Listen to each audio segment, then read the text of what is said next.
పురాణాల్లో సూరాపానం, మోడ్రన్ డేస్లో lot of brands. మందుకంత importance లేకపోతే అన్ని కాలాల్లో అది ఉండేది కాదు, ఎవాల్యూషన్ ఈ లెవెల్లో అయ్యేది కాదు. కానీ దానికి ఒక బ్యాడ్ నేమ్ ఉంది, ఆరోగ్యానికి ప్రమాదకరం.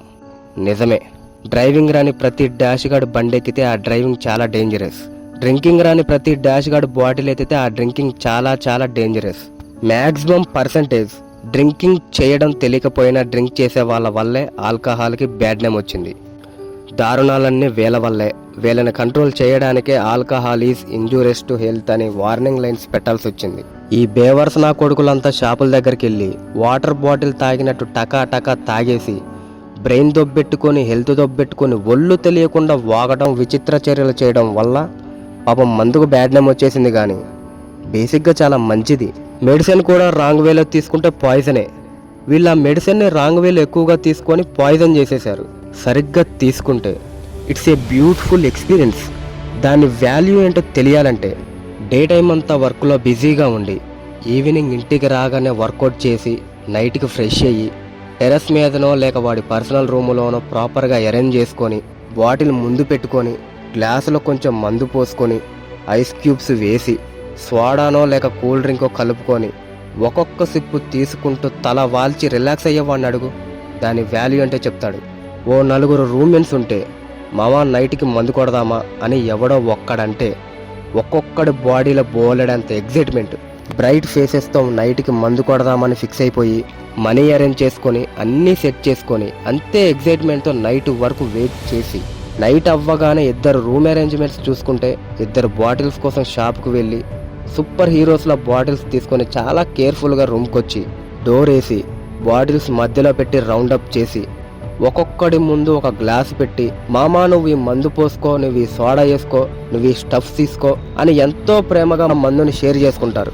మధ్యలో గర్ల్ ఫ్రెండ్స్ కాల్స్ వచ్చినా రిజెక్ట్ చేసి వాళ్ళకిష్టమైన టాపిక్స్ 2-3 అవర్స్ మాట్లాడుకొని ఆ తరువాత వాళ్ళలో ఎవడో ఒకడు సాంగ్స్ పాడితే ఇంకొకడు మ్యూజిక్ కొడితే ఒకడు డ్యాన్స్ చేసి బాగా ఎంజాయ్ చేసి టైర్డ్ అయిపోయి ఆ తర్వాత ఒకడి మీద ఒకడు కాలేసుకొని పడుకొని ఎవడి గర్ల్ ఫ్రెండ్స్తో వాడు కాల్ మాట్లాడుకుంటారు. It's a experience. లైఫ్లో ఒక్కసారైనా ఉండాల్సిన ఎక్స్పీరియన్సెస్ అవి. అలా ఎక్స్పీరియన్స్ చేసే వాళ్ళని అడుగు, దాని వాల్యూ అంటే చెప్తారు. ఒకడు ఓ సమ్మర్ నైట్కి తన గర్ల్ ఫ్రెండ్స్తో నైట్ అంతా ఉండాల్సి వస్తే ఆ నైట్కి మూన్ లైట్లో బాల్కనీలో బాటిల్ పెట్టుకొని తన గర్ల్ ఫ్రెండ్తో సర్వ్ చేయించుకుంటూ గర్ల్ ఫ్రెండ్ పాదాలని ఒళ్ళో పెట్టుకొని తన మీద ఎంత ప్రేమ ఉందో కొంచెం కొంచెం తాగుతూ ఎక్స్ప్రెస్ చేస్తూ కంప్లీట్గా ఎక్కేశాక అదే గర్ల్ ఫ్రెండ్ ఒళ్ళో పడుకొని నిద్రపోతాడు. వాడిని అడుగు, దాని వాల్యూ చెప్తాడు. ఇద్దరు ఇంటెలిజెన్స్ కలిసి సిట్టింగ్ స్పాట్గా క్రేజీ స్పాట్ ఒకటి ఫిక్స్ చేసి వాళ్ళిద్దరు మాత్రమే తాగుతూ వాల్యుబుల్ విషయాలు మాట్లాడుకుంటూ నాలెడ్జ్ షేర్ చేసుకుంటారు. వాళ్ళని అడుగు, దాని వాల్యూ ఏంటో చెప్తారు. ఫ్రెండ్లీగా ఉండే ఫాదర్ అండ్ సన్ నార్మల్గా ఉన్నప్పుడు మాట్లాడుకోలేని విషయాలు కూడా మందు తాగుతూ చాలా ఓపెన్గా మాట్లాడుకుంటారు. వాళ్ళని అడుగు, దాని వాల్యూ ఏంటో చెప్తారు. హార్ట్కి చాలా దగ్గరైన ఫ్రెండ్ని చాలా రోజులు మిస్ అయితే నీతో కలిసి మళ్ళీ తాగాలనుంది మామ అంటారు. వాళ్ళని అడుగు, దాని వాల్యూ ఏంటో చెప్తారు. కూల్గా రైన్ డ్రిజిల్లో సిప్పు కొట్టాలని క్రియేటివ్ ప్లాన్స్ ఉన్నోని అడుగు.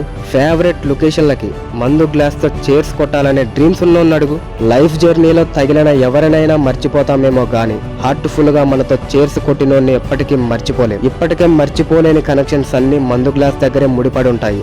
మందు తాగి చెడిపోయే వాళ్ళకి ఇలా హెల్దీగా ఎంజాయ్ చేసే వాళ్ళకి డిఫరెన్స్ ఏంటంటే వీళ్ళెవరికి మందు మత్తు కాదు, it's an experience. Real flavour of లైఫ్ని టేస్ట్ చేయగలిగే ఎక్స్పీరియన్స్ కొంతమందికి మాత్రమే సాధ్యం. అలా డిజైన్ ఆఫ్ బాటిల్ దగ్గర నుంచి షైనింగ్ ఆఫ్ ఎ గ్లాస్ వరకు ఇంచు బై ఇంచు ఎక్స్పీరియన్స్ చేస్తూ ఎంజాయ్ చేసే వాళ్ళకి ఈ వీడియో అంకితం.